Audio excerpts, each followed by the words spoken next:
చేతులు ఒప్పుతారండి అన్న.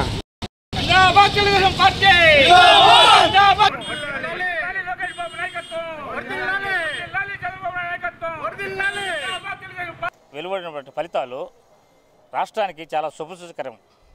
ఈ రోజు నుంచి మనం ఈ జగన్ సైకో పాలన నుంచి విడుదలైన కాడి నుంచి ఈరోజు సంబరాలు చేసుకోవాలని చెప్పి ఈరోజు బాబు గారు సీఎం అవుతున్నారు కాబట్టి రేపు 9వ తారీఖు ప్రమాణ స్వీకారం చేస్తున్నారు.